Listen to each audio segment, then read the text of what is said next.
Good morning guys, कैसे हैं आप लोग। मैं आप लोगों को फूड एंड न्यूट्रिशन में मतलब आहार विज्ञान बता रही हूँ डॉक्टर वृंदा मैम की बुक से, जिसमें मैं मधुमेह में आहार आप लोग को स्टार्ट की हूँ। ये थेरेपेटिक डाइट के अंतर्गत है। उपचारात्मक आहार मैंने बता दिया। अब पर्टिकुलर रोग के आहार के बारे में मैं आपको बता रही हूँ, उसके उपचारात्मक आहार, जिसमें मैंने मधुमेह की बात स्टार्ट की थी। इसमें कुछ चीज़ें मैं आपको बताई थी कि जो मधुमेह रोग होता है वो चयापचय संबंधी बीमारी होती है। जब कार्बोज के चयापचय पर नियंत्रण नहीं हो पाता, इंसुलिन इतना सीक्रेट नहीं हो पाती जो उसको कंट्रोल कर मतलब वही नियंत्रित करती है। जब उसकी सेल्स क्षय हो जाता है या किसी कारणवश ज़्यादा कार्बोज लेने पे, उतना सीक्रेट न होने पे आपके मूत्र के द्वारा क्या होता है, ग्लूकोज क्या होता है, शर्करा पास होने लगती है, जिसे चीनिया पेशाब भी कहते हैं। इसे डायबिटीज़ मेलाइटस भी कहते हैं। प्राकृतिक इंसुलिन, इसमें इंसुलिन का प्रयोग किया जाता है। जब आपकी बॉडी में इंसुलिन नहीं होता तो इंजेक्ट करके या प्राकृतिक तरीके से आपकी बॉडी में इंसुलिन दिया जाता है। प्राकृतिक इंसुलिन की खोज डॉक्टर फेडरिक ग्रांट बेंटिक और डॉक्टर चार्ल्स हर्बर्ट ने की थी, जिसका लोगों को बहुत ज़्यादा फायदा हुआ था। मधुमेह जो होता है, डायबिटीज़, वो भी कई तरीके का होता है। एक क्या होता है, बच्चों में हो जाता है और गर्भावस्था में हो जाता है और वयस्क अवस्था में होता है। सबसे खतरनाक जो एडल्ट प्रौढ़ों को होता है वो आजीवन चलता है, जीवन पर्यंत चलता है। और जो डायबिटीज़ होते हैं वो ख़त्म होने के रहते हैं, ठीक है, वो ख़त्म हो जाते हैं। साथ ही साथ आपको कुछ चीज़ें और जानने की ज़रूरत है, जैसे कुछ ग्लैंड्स भी हैं, अगर उनके भी सिक्रीशन में या उनके द्वारा जो हार्मोन सिक्रीट किए आते हैं, अगर उसमें भी अनियमितता होती है तो आपको डायबिटीज़ होने के चांसेस बढ़ जाते हैं। जिसमें पिट्यूटरी ग्लैंड है, अग्र pituitary gland, anterior pituitary gland है, जिसमें एडर्नल ग्लैंड है, कॉर्टेक्स है और थायराइड ग्लैंड है, ठीक है। अगर इनसे क्या हो रहा है, कार्बोज का चयापचय ये भी करने में भाग लेते हैं कुछ हद तक, ठीक है। अगर इनसे स्रावित होने वाले हार्मोन में अधिकता मतलब इनकी अधिकता हो जाती है तो भी क्या होता है, उस स्थिति को हाइपरग्लाइसीमिया की स्थिति कहते हैं, ठीक है। और क्या होता है, तो आपको ग्लाइकोसूरिया हो जाता है, लास्ट में कीटोसिस भी हो जाता है और क्या होता है, मधुमेह की स्थिति उत्पन्न हो जाती है। अगला नंबर आता है मधुमेह के कारण, रीजन ऑफ डायबिटीज़ मेलाइटस। तो उसमें वंशानुगत है, ठीक है, जो हेरिडिटी जिसे कहते हैं। दूसरा आयु है, एज जिसे कहते हैं। अगला नंबर आता है मोटापा और उसके बाद आता है मानसिक तनाव। तो चलिए एक करके देखते हैं। वंशानुगत क्या होता है, हेरिडिटी जिसे कहते हैं। मधुमेह रोग वंशानुगत रोग होता है। यदि माता पिता दोनों ही अथवा इनमें से कोई भी इस मधुमेह रोग से पीड़ित होते हैं तो उन्हें उनके बालकों में भी इस रोग की होने की संभावना प्रबल हो जाती है। यदि बालकों में प्रत्यक्ष रूप से मधुमेह नहीं भी होता है तो भी इस रोग के वाहक डायबिटीज कैरियर हो जाते हैं। अतः वह रोग एक पीढ़ी से दूसरी पीढ़ी में वंशानुगत रूप से हस्तांतरित होता रहता है। यदि किसी व्यक्ति को 40 वर्ष से पहले ही मधुमेह हो जाता है तो वो क्या है, वंशानुगत के कारण होता है, ठीक है। यदि किसी व्यक्ति को मधुमेह 40 ईयर से पहले हो जाता है तो किस कारण के होता है, तो जो आपका हेरिडिटी है उसके कारण ये चीज़ होता है। अगला आता है एज, जिसे आयु कहते हैं। मधुमेह कभी भी किसी भी उम्र के व्यक्ति को हो सकता है। शैशवावस्था में भी मधुमेह होता है, ठीक है, जब बच्चा होता है, जिसे शैशवावस्था कहते हैं। परंतु तब यह रोग अस्थायी होता है, कुछ दिनों में खत्म हो जाता है स्वतः। 40 से 50 वर्ष में मधुमेह होने की संभावनाएं काफ़ी हद तक बढ़ जाती हैं। मोटापा, ओबेसिटी, मोटे व्यक्ति को मधुमेह अधिक होता है। प्रौढ़ावस्था में, विशेषकर 35 से 40 वर्ष की अवस्था में, किस अवस्था में, 35 से 40 वर्ष की अवस्था में मधुमेह होने की ज़्यादा शंकाएं या मतलब ज़्यादा ही संभावनाएं रहती हैं। शरीर में वसा संग्रह, एडिपोज टिश्यू की प्रकृति बहुत अधिक बढ़ जाती है। मोटे व्यक्ति की शारीरिक क्रियाशीलता भी कम होती है। इस कारण कार्बोज का चयापचय ठीक प्रकार से नहीं हो पाता, क्योंकि जिस अनुपात में कार्बोज युक्त भोज्य पदार्थों का सेवन किया जाता है उसी अनुपात में इंसुलिन का स्रावण नहीं हो पाता। परिणाम स्वरूप मधुमेह रोग हो जाता है। और इंसुलिन कैसे कार्बोहाइड्रेट के चयापचय में कार्य करती है, मैंने आपको आगे बता दी हूँ कि कार्बोज पचय का चयापचय का मतलब टूटना और नया निर्माण होना। टूटेगा, बॉडी में क्या टूटेगा, जब टूटेगा तो उससे ही क्या होगा, नई चीज़ों का निर्माण होगा। उससे जो चीज़ आपको लेना होगा, एनर्जी वगैरह जो मिलती है, जैसे ग्लूकोज में टूटा, एमिनो एसिड्स में टूटा, फैटी एसिड्स में टूटा, बॉडी का जो नई चीज़ों का निर्माण, यही क्या होता है, मेटाबॉलिज्म चयापचय कहलाता है। और इसके भाग कौन लेता है कार्बोज के, तो इंसुलिन नामक हार्मोन जो होता है इस पर नियंत्रण का काम करता है। जब आप ज़्यादा मात्रा में कार्बोहाइड्रेट लेंगे तो उतनी मात्रा में अगर इंसुलिन का निर्माण नहीं हो पाया आपकी बॉडी के द्वारा, तो वो आपके बॉडी में कार्बोहाइड्रेट की अधिकता हो जाएगी और वो क्या होगा, बाथरूम के द्वारा यूरिन के द्वारा पास होने लगेगा और आप क्या कहेंगे कि हमको डायबिटीज़ हो गया है। लिंग सेक्स क्या क्या महत्व है? यद्यपि यह रोग स्त्रियों तथा पुरुषों दोनों को ही होता है, परंतु पुरुषों में स्त्रियों की अपेक्षा इस रोग की होने की प्रबल संभावना रहती है। मानसिक तनाव, मेंटल स्टेट्स, मानसिक तनाव, क्रोध, उद्वेग, चिंता, भय आदि कारणों से व्यक्ति समय पर भोजन ग्रहण नहीं करता, जिससे अनियमितता उत्पन्न हो जाती है, अतः कार्बोज चयापचय प्रभावित होता है तथा मधुमेह हो जाता है। ठीक है, मधुमेह का चयापचय देख लीजिए, मेटाबॉलिज्म देख लीजिए, कितना टूटा कितना मिला क्या होता है, वो चीज़ें मैं आपको एक एक करके बता देती हूँ। मेरी किसी फ्रेंड ने कहा था कि मैम कम से कम 40 मिनट का आप वीडियो दिया करिए, तो बच्चा 40 मिनट की वीडियो तो मैं देती, पर पता नहीं सभी लोग को पसंद आता होगा कि नहीं। लॉन्ग वीडियो पे लोग बोर भी हो जाते हैं, क्योंकि इंटरेस्टिंग चीज़ तो है नहीं, तो लोग बोर भी होते हैं, इसलिए मैं छोटी छोटी वीडियो सोच रही हूँ कि दूँ, लेकिन जैसा आप चाहेंगे मैं वैसा करने की कोशिश करूँगी।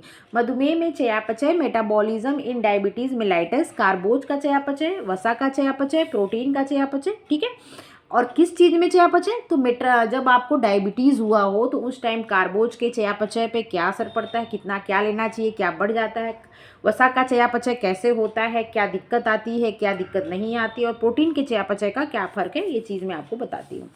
तो कार्बोज का सबसे पहले नंबर 1 पे देख लीजिए, कार्बोज का चयापचय। मेटाबॉलिज्म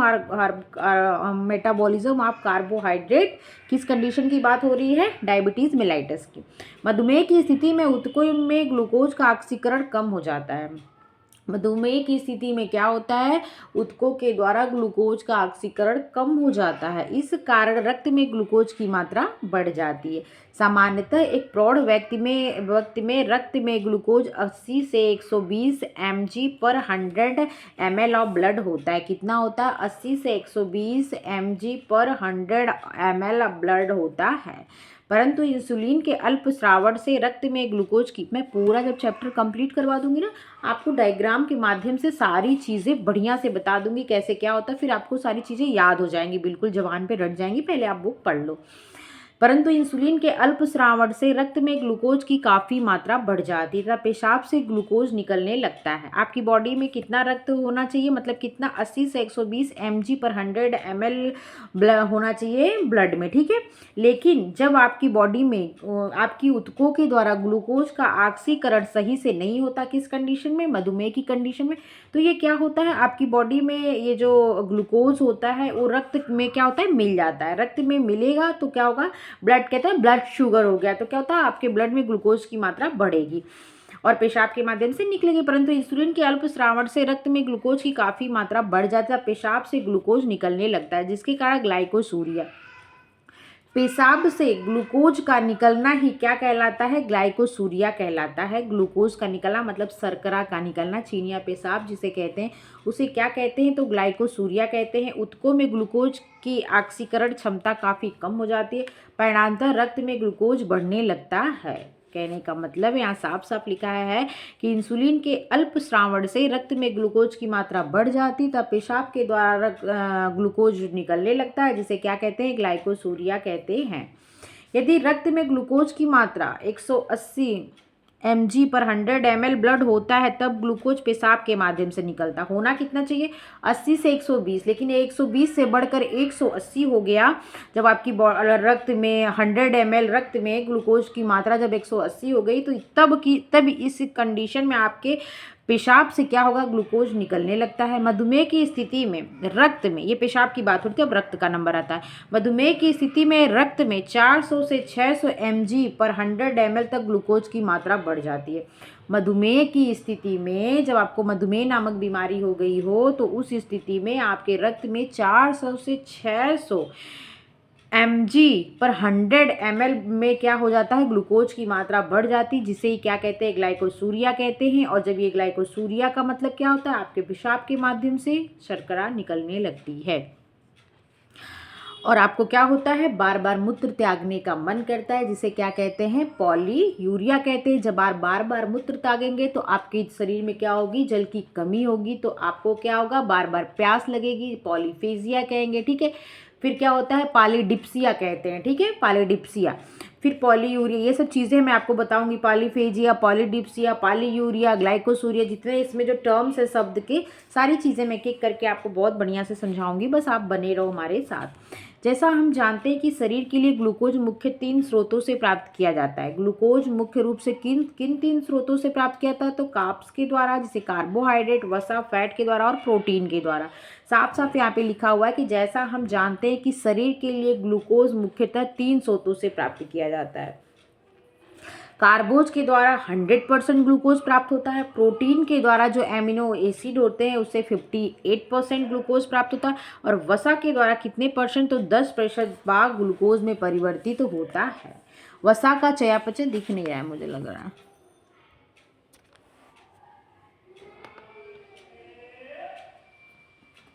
दिख रहा होगा। नंबर 1 पे वसा का चयापचय, मेटाबॉलिज्म ऑफ फैट। मधुमेह की स्थिति में कार्बोज का चयापचय ठीक प्रकार से नहीं हो पाने के कारण यकृत में ग्लाइकोजन का निर्माण बंद हो जाता है। इस कारण यकृत में ग्लाइकोजन की मात्रा अत्यंत न्यून हो जाती है। शरीर की विभिन्न आंतरिक एवं बाहरी क्रियाओं को करने के लिए ऊर्जा की आवश्यकता होती है, परंतु मधुमेह की अवस्था में ऊर्जा प्रदान करने हेतु ग्लूकोज का उपयोग नहीं किया जा सकता। अतः वसा ही शरीर को ऊर्जा प्रदान करने हेतु एसीटेट तथा वशीय अम्लों में विभक्त हो जाती है। ऐसी परिस्थिति में वशीय अम्ल के चयापचय मेटाबॉलिज्म के फलस्वरूप एसीटोन तथा कीटोन बॉडी में एसीटो एसिटिक अम्ल, एसीटोन, ये थोड़ा माफ करिएगा इस पेन चल गई है, एसीटोन लिखा हुआ है, इंग्लिश यहाँ देख लीजिए, एसीटोन तथा पॉलीहाइड्रोक्सीब्यूटराइट अम्ल, पॉलीहाइड्रोक्सीब्यूट्रिक एसिड होता है। ये सभी विषाक्त पदार्थ है। कौन? एसीटोन तथा कीटोन बॉडी में जो क्या होता है? Aceto acetic acid, acetone and polyhydroxybutyrate acid होता है। ये सब क्या होता है? ये सब विषाक्त है। इनका अगर आप ज़्यादा मात्रा में वसा लेने लगे तो की बात है। इनका निष्कासन गुर्दे, किडनी के द्वारा नहीं हो पाता, अतः रक्त में इनकी मात्रा बढ़ जाती है, जिससे रोगी व्यक्ति के शरीर में निर्जलीकरण, जैसे आप देखिए ना, आप कुछ बहुत ज़्यादा ऑयली चीज़ अगर खाएंगे तो आपको क्या होता है? प्यास लगती है बार बार, है क्यों लगती है? आपकी बॉडी में इनका ये बढ़ोतरी होती है। आपकी बॉडी में क्या होता है? एसीटोन, पॉलीहाइड्रोब्यूटराइट एसिड, इन सबों की बढ़ोतरी होती है, जिससे कारण आपको प्यास लगती है। ठीक है, वही चीज़ इनके साथ भी होता है, जिससे रोगी शरीर में क्या होता है? निर्जलीकरण, डिहाइड्रेशन तथा बेहोशी, कोमा की स्थिति उत्पन्न हो जाती है। रक्त सीरम में कोलेस्ट्रॉल तथा ट्राइग्लिसराइड की मात्रा बढ़ जाती है। कहने का मतलब कोलेस्ट्रॉल जब टूटा, जब आपने फैट ज़्यादा लिया तो फिर वो क्या हुआ? वो टूटे, जब वो टूटे तो फिर क्या हुआ? जो वशीय अम्लों में विभक्त हुए, तो ऐसी परिस्थिति वशीय अम्ल के चयापचय में क्या प्रभाव पड़ता है? तो एसीटोन कीटोन बॉडी में एसीटो एसिटिक अम्ल और एसीटोन, ये सब चीज़ें पाई जाती है, जो कि क्या है? विषाक्त हैं। और आपकी बॉडी किडनी के द्वारा इसका निष्कासन नहीं हो पा रहा है। आपकी बॉडी में क्या हो रहा है? डिहाइड्रेशन हो रहा है। आपको जब होता है ना, जल की कमी होती है, लगता है ना यार चक्कर आ जाएगा, पानी दो, तो वही चीज़ कह रहे हैं। तो रक्त सीरम में कोलेस्ट्रॉल तथा ट्राइग्लिसराइड की मात्रा बढ़ जाती है। प्रोटीन का चयापचय, प्रोटीन मेटाबॉलिज्म। कार्बोज का शरीर में पूर्णतः चयापचय नहीं हो पाने के कारण प्रोटीन ही ऊर्जा प्रदान करने का काम करने लग जाता है। यद्यपि प्रोटीन का मुख्य कारण निर्माणात्मक होता है, परंतु कार्बोज की चयापचय में गड़बड़ी होने से ऊतक प्रोटीन ही ऊर्जा देने का काम करने लग जाता है, जिसके कारण प्रोटीन का विघटन, डिकम्पोजिशन होने लगता। परिणाम स्वरूप शरीर में आवश्यक एमिनो अम्ल की कमी हो जाती तथा शरीर में ऋणात्मक नाइट्रोजन संतुलन, नेगेटिव नाइट्रोजन बैलेंस हो जाता है। जब मैं आपको प्रोटीन चैप्टर पढ़ाऊंगी तो उसमें मैं आपको बताऊंगी कि ये ऋणात्मक संतुलन क्या होता है, फिर आपको ये चीज़ें समझ में आएंगी। प्रोटीन के बिना नाइट्रोजन वाला भाग लगभग 58% प्रोटीन ग्लूकोज में बदल जाता है। प्रोटीन के बिना जो नाइट्रोजन वाला भाग होता है, लगभग 58% प्रोटीन ग्लूकोज में बदल जाता है, जिसके कारण रक्त में ग्लूकोज की मात्रा में और अधिक बढ़ोतरी हो जाती है। मांसपेशियों का क्षय हो जाता है, रोगी कमजोर एवं दुर्बल हो जाता है। एम स्वामीनाथन की पुस्तक का नाम क्या है? Essential of food and nutrition, जिसमें इन्होंने इन चीज़ों को लिखा है। Since carbohydrates are not utilized for the production of energy, there is the increased breakdown of the tissue protein and increased oxidation of the dietary protein for use as energy. Hence, there is the increase in the nitrogen excretion, leading the negative nitrogen balance, wasting muscles in a common symptom of chronic diabetes. कहने का मतलब वही है कि जब आप जो 58% आपको प्रोटीन टूटने से ग्लूकोज मिल रहा था, उसका क्या होता है? ग्लूकोज की मात्रा आपकी बॉडी में अधिक होने लगती है। ठीक है। क्योंकि ग्लूकोज क्या हो रहा है, ग्लूकोज जैसे आप वसा ले काप्स ले नहीं सकते, वसा ज़्यादा लोगे तो ज़्यादा दिक्कत होगी, तो लोग प्रोटीन का सेवन करने लगते हैं, प्रोटीन टूटने लगता है, तो उससे भी क्या होता है, इसमें भी ग्लूकोज बढ़ता है। ग्लूकोज की मात्रा जब बढ़ती है तो क्या होता है, मांसपेशियों का क्षय होता है, बॉडी क्या होती है, कमजोर होती है, क्योंकि जो प्रोटीन होती है वो इनका कार्य करने लगती है, ठीक है। तो आपको ग्लूकोज देने का कार्य करने लगती है, तो इसमें जो आपकी क्या प्रोटीन, क्या आपके मसल्स वगैरह प्रोटीन, टिश्यू वगैरह क्या प्रोटीन ही तो है, तो ये क्या होता है, टूटने लगते हैं, ठीक है। वही चीज़ ये एम स्वामीनाथन ने अपनी पुस्तक इसेंशियल ऑफ फूड न्यूट्रिशन में बता रहे हैं। इसेंशियल ऑफ फूड न्यूट्रिशन किसकी बुक है, तो एम स्वामीनाथन की। मधुमेह के प्रकार, मधुमेह निम्न प्रकार के होते हैं। कितने प्रकार के होते हैं, निम्न प्रकार के होते हैं। 20 वर्ष निम्न, बालकों में मधुमेह, वयस्कों में मधुमेह, इसमें दो ही दिया है मधुमेह, एक बालकों में एक मधुमेह, एक जो होता है वो ना जेस्टेशनल मधुमेह डायबिटीज़ कहते हैं, जो कह सकते हैं आप उसको प्रेग्नेंट लेडी को होता है। बालकों में मधुमेह जुवेनाइल डायबिटीज, जब 20 वर्ष से कम उम्र के बालकों को मधुमेह रोग होता है तो उसे जुवेनाइल डायबिटीज कहते हैं। जुवेनाइल डायबिटीज का मुख्य कारण शरीर में इंसुलिन हार्मोन का अल्प श्रावण होता है। रोगी बालक अक्सर निर्बल, कमजोर, अशक्त एवं कुपोषण के शिकार होते हैं। इसका ट्रीटमेंट क्या होता है, तो उपचार हेतु बालकों के आहार में प्रोटीन, कैलोरी युक्त भोज्य पदार्थों का समावेश किया जाता है। उच्च जैविक मूल्य वाले प्रोटीन दिया जाना चाहिए। साथ ही साथ इंसुलिन का इंजेक्शन भी किया है, इसीलिए इसे डिपेंडेंट इंसुलिन भी कहते हैं ना, आईडीडीएम ऐसे कहते हैं ना, डिपेंडेंट या नॉन डिपेंडेंट। तो ये डिपेंडेंट होता है किस पे, इंसुलिन पे। तो इंसुलिन का इंजेक्शन दिया ताकि रक्त में ग्लूकोज की मात्रा समान हो जाए। वयस्कों में क्या होता है, इस प्रकार का मधुमेह वयस्कों में होता है। मोटे लोग इस रोग के शिकार होते हैं। उपचार, ट्रीटमेंट, मोटापे से ग्रस्त मधुमेह के रोगियों को पहला उपचार उनका वजन कम करना चाहिए। मुंह से एंटी डायबिटिक दवाइयाँ दी जा सकती। अल्प भार से ग्रसित मधुमेह के रोगियों को उच्च कैलोरी व प्रोटीन युक्त आहार दिया जाता है। उच्च कैलोरी जिसमें क्या हो, हाई कैलोरी मिले, ठीक है। और क्यों, जिनका अल्प भार हो, अंडरवेट हो, उनको हाई कैलोरी वाली चीज़ें, प्रोटीन युक्त चीज़ें, साथ ही एंटी डायबिटिक दवाइयाँ भी दी जाती है, जिससे रक्त में ग्लूकोज का स्तर सामान्य हो जाता है। वयस्कों को इंसुलिन का इंजेक्शन बालकों की अपेक्षा कम दिया जाता है, इसलिए वयस्कों को क्या होता है, डिपेंडेंट इंसुलिन डायबिटीज़ कहते हैं। बालकों की अपेक्षा कम किसको दिया जाता है, वयस्कों को इंसुलिन कम दिया जाता है। मधुमेह के लक्षण, सिम्टम ऑफ डायबिटीज़, प्रारंभिक अवस्था में मधुमेह का पता नहीं चल पाता है। प्रारंभिक अवस्था मतलब जब आपको होगा तुरंत नहीं पता, तो कुछ सिम्टम आएंगे तो आपको लगेगा कि मुझे लग रहा है, लोग कहते हैं ना वेट कम हुआ तो लोग कहते हैं यार शुगर टेस्ट कराओ। अगर आपको बार बार चक्कर आता तब भी लोग कहते हैं यार पहले अपना डायबिटीज़ टेस्ट करवा लो, कहीं शुगर तो नहीं हो गया। अगर आपको क्या हो रहा हो, बार बार प्यास लग रही हो, आप बार बार यूरिन पास कर रहे हैं, अगर आप कहीं पेशाब कर दिए, अगर उस पर चींटी वगैरह लग जाती है तो लोग कहते हैं यार, तभी कहते हैं ना चीनिया पेशाब की, मतलब आपको शुगर के लक्षण है, इन्हीं को कहते हैं लक्षण। प्रारंभिक अवस्था में मधुमेह का पता नहीं चल पाता, इसका पता धीरे धीरे ही लगता है। रोग की तीव्रता की स्थिति में अथवा संक्रामक रोगों के कारण एसिडोसिस होने पर अथवा बेहोशी जैसी स्थिति आने पर ही मधुमेह का पता चल जाता है। बेहोशी आने को क्या करें, एसिडोसिस। मूत्र परीक्षण, यूरिन टेस्ट से मधुमेह का पता चल जाता है। 40 वर्ष की उम्र के बाद मूत्र जांच अवश्य किया जाना चाहिए। निम्न आवश्यकताओं में भी मूत्र की जांच करना चाहिए। घर में किसी भी सदस्य को अगर मधुमेह हुआ हो तब, शारीरिक भार में अचानक कमी हो रही हो तब, शारीरिक भार में अचानक वृद्धि हो रही हो तब, या घाव जल्दी नहीं भर रहा हो तब, या त्वचा में अन्य विकार उत्पन्न हो रहे हों तब की स्थिति कही जा रही है। गर्भवती स्त्री के मूत्र की जांच अवश्य की जानी चाहिए। गर्भावस्था में हाइपरथायराइडिज्म की स्थिति में भी मूत्र से शर्करा निकलने लगता है। आपको हाइपरथायराइड हो जाता है, थायराइड की क्या होती है, मात्रा अधिक हो जाती है। और आपने पीछे देखा था कि इंटरनल जो एडर्नल ग्लैंड्स होते हैं, पिट्यूटरी ग्लैंड होते हैं, और थायराइड ग्लैंड के द्वारा भी कार्बोज का कुछ हद तक क्या होता है, चयापचय होता है। अगर इसमें भी बैलेंस बिगड़ेगा तो आपको डायबिटीज़ की संभावना बढ़ जाती है। तो वही चीज़ यहाँ बता रहा है कि जब आप गर्भवती होती है तो आप में क्या होता है, हाइपरथायराइड में हो जाता है, हाइपो नहीं हाइपर, अधिकता हो जाती है की स्थिति में मूत्र से शर्करा निकलने लगता है। कभी कभी मधुमेह के अतिरिक्त अन्य बीमारियां में भी मूत्र द्वारा ग्लूकोज के उत्सर्जन होने लगता है, जैसे पेंटोसूरिया। कभी कभी मधुमेह के अतिरिक्त आपको डायबिटीज़ नहीं है लेकिन अन्य बीमारियों में भी ग्लूकोज की मात्रा निकलने लगती है। वो कौन कौन सी बीमारियां हैं, तो एक पेंटोसूरिया, एक लैक्टोसूरिया की स्थिति। यह बीमारी अक्सर दूध पिलाती माताओं, लैक्टेटिंग मदर में होती है। किस में होती है, दूध पिलाती माताओं में ये होता है। कौन सी बीमारी, तो आप कहेंगे पेंटोसूरिया और लैक्टोसूरिया। यदि मूत्र तथा रक्त दोनों में ही अधिक ग्लूकोज की उपस्थिति है तो निश्चय पूर्वक समझना चाहिए कि मधुमेह ही है। ठीक है। अगला था मधुमेह की स्थिति निम्नलिखित लक्षण दृष्टिगोचर होते हैं। मधुमेह की कुछ स्थितियां जैसे मैं आपको बताई थी, पॉलीयूरिया, पॉलीफेजिया, पॉलीडिप्सिया। ठीक है। और निर्जलीकरण, थकान, मतलब जैसे मैंने कहा ना, आपको चक्कर आ रहा है, आपको बार भूख लग रही है, आपको बहुत ज़्यादा प्यास, तो आप इसको करें प्यास लग रही, लेकिन इसको एक शब्द में इसकी टर्मिनोलॉजी क्या है, पॉलीडिप्सिया। भूख लग रही, पॉलीफेजिया। मूत्र आ रहा है, पॉलीयूरिया। ठीक है। तो वही चीज़ आप देख लीजिए। कुछ लक्षण, पॉलीयूरिया किसे कहते हैं, बार बार पेशाब त्यागने हेतु जाना। इस अवस्था में अत्यधिक मात्रा में मूत्र विसर्जन होने लगता है।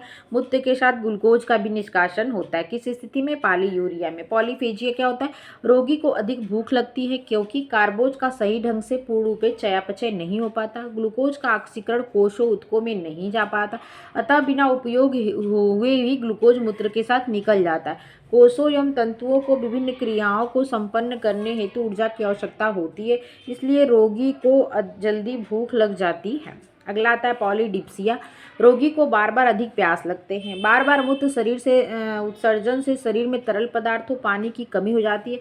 शरीर में जल संतुलन को बनाए रखने हेतु जल की आवश्यकता बढ़ती है, अतः रोगी को अत्यंत प्यास लगती है। डिप्सिया प्यास, फेजिया भूख। ठीक है। यूरिया मूत्र, निर्जलीकरण, डिहाइड्रेशन। तीव्र मधुमेह की स्थिति में शरीर में अत्यधिक निर्जलीकरण की स्थिति उत्पन्न हो जाती है क्योंकि मूत्र विसर्जन के कारण शरीर से बहुत अधिक मात्रा में पानी निकल जाता है, अतः शरीर में जल संतुलन गड़बड़ा जाता है जिससे निर्जलीकरण की स्थिति उत्पन्न हो जाती है। अगला आता फटीग, जिसे कहते हैं थकान। मधुमेह की स्थिति में रोगी व्यक्ति अधिक थकान का अनुभव करता है। 6वां नंबर, रोगी कमजोर, निःशक्त एवं दुर्बल हो जाता है, उसका वजन कम हो जाता है। नंबर 7, रोग रोधक क्षमता का अभाव, लैक ऑफ इम्यूनिटी पावर।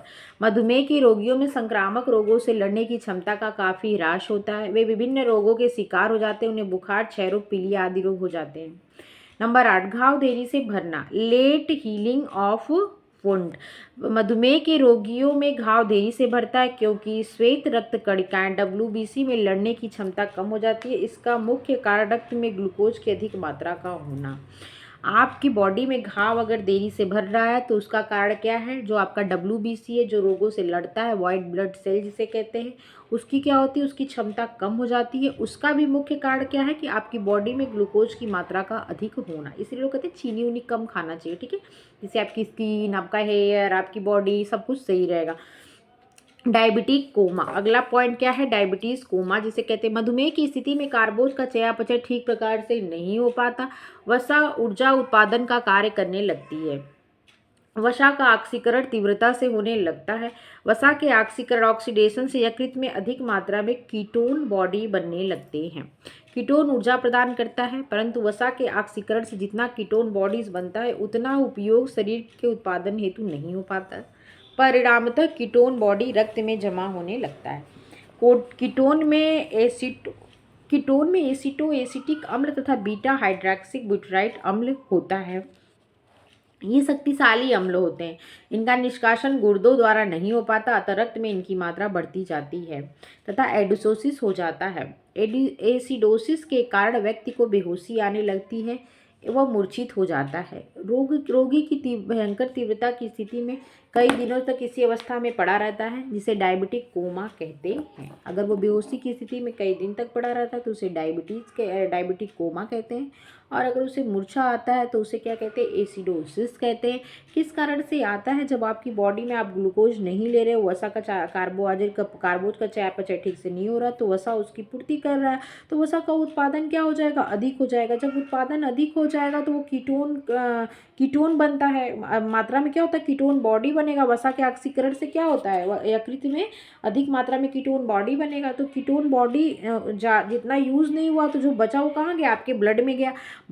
तो इसमें कुछ क्या होता है, इसमें कुछ हानिकारक भी तत्व होते हैं, एसिड्स जिसे कहते हैं। एसिटो एसिटिक अम्ल कहते हैं। और दूसरा होता है ब्यूटाराइट एसिड, जिसे बीटा हाइड्रोक्सिक ब्यूटाराइट कहते हैं। ठीक है। एसिड ठीक है, होते हैं शक्तिशाली अम्ल, एसिड होते हैं जो आपके गुर्दों के द्वारा निष्कासित नहीं होते, और आपको इसी के कारण क्या होता है, चक्कर, एसिडोसिस मतलब मूर्छा आती है, लॉन्ग टाइम तक रहती है, तो आप कोमा में चले जाते हो। अगला नंबर है सूजन, जिसे ओडिमा कहते हैं। मधुमेह की स्थिति में कभी कभी सूजन भी हो जाती है। अगला नंबर 11 नाड़ी संबंधी विकार, न्यूरल डिसऑर्डर। मधुमेह रोग की तीव्रता अवस्था में नाड़ी संबंधी विकार भी उत्पन्न हो जाते हैं, जैसे पागलपन, चिड़चिड़ापन, विक्षिप्ति, न्यूरिटिस, अंधापन, रेटिनाइटिस, मूर्छा आदि। अगला है 12 नंबर ग्लाइकोसूरिया। मधुमेह की स्थिति में ग्लूकोज का नाइट्रोजन में परिवर्तित नहीं हो पाता है, जिसके कारण रक्त में ग्लूकोज की मात्रा बहुत अधिक बढ़ जाती है। परिणाम स्वरूप मूत्र के माध्यम से ग्लूकोज का निष्कासन होने लगता है, जिसे क्या कहते हैं, ग्लाइकोसूरिया कहते हैं। मांसपेशियों का क्षय, वेस्टेज ऑफ मसल्स। मधुमेह के कारण प्रोटीन का उपयोग ऊर्जा प्रदान करने में किया जाता है, जिससे उसका काम निर्माणात्मक बिल्डिंग वाला गौड़ हो जाता है। प्रोटीन का काम क्या होता है, आपका निर्माणात्मक का उसका काम है ना, उसका काम ऊर्जा देने का तो है नहीं। लेकिन आप कार्बोज नहीं ले रहे हैं, वसा की मात्रा भी कम कर दिए हैं, तो उस दशा में आप प्रोटीन से एनर्जी मतलब ऊर्जा लेने का काम करेंगे। तो ये जो आपकी बॉडी का निर्माणात्मक काम, बिल्डिंग वाला मतलब निर्माणात्मक काम कर रहा था, वो उसको रोक के वो दूसरी चीज़ में लग गया। अब आपका निर्माणात्मक काम उसका गौड़ काम हो गया, तो क्या होगा, आप जो है कमज़ोर तो होंगे ही ना। कोषों का निर्माण नहीं हो पाता, साथ ही तंतुओं में टूट फूट की मरम्मत भी नहीं होती। बॉडी क्या होती, निर्बल एवं कमजोर हो जाती है। त्वचा पर घाव होना, लीशंस ऑफ स्किन। मधुमेह के कारण त्वचा पर घाव हो जाते हैं, विशेषकर कमर तथा गर्दन पर। कहाँ पर, कमर पर और गर्दन पर अधिक प्रभावित होते हैं। इन पर छोटी छोटी फुंसियाँ, फोड़े निकलते हैं, जिसे क्या कहते हैं, डायबिटीज करबंकल कहते हैं। अगला आता है रेटिनाइटिस। मधुमेह के कारण आंखों के स्वास्थ्य एवं रोशनी पर भी प्रभाव पड़ता है। आंखों में उपस्थित रक्त कोशिका, ब्लड कैपिलरी से रक्त स्राव होने लगता है, इससे अंधापन होने की संभावनाएं बढ़ जाती। कभी कभी आंखों की दृष्टि धुंधली, ब्लरिंग ऑफ विजन हो जाती है। अब आज बस इतना ही। कल उपचार बताऊंगी इसका, फिर उसमें नियोजन क्या है, आहार नियोजन। मुझे लगता है चैप्टर फिर कैसे कैसे क्या दवाएं, कुछ चीज़ें हैं, उसके बाद ये चैप्टर क्या हो जाएगा आपका, फिनिश हो जाएगा। फिर मैं कार्डियोवेस्कुलर संबंधी रोग स्टार्ट करूँगी, या तो यूथ के जो क्वेश्चन है देख लूँगी, पहले उसको ही क्लियर करा दूँगी। तब तक के लिए अगर आप लोग को मेरी वीडियो अच्छी लगी तो लाइक शेयर सब्सक्राइब कर दीजिएगा। मेरे वीडियो को देखने के लिए आप लोग का बहुत बहुत धन्यवाद। अपना ध्यान रखिएगा, टेक केयर।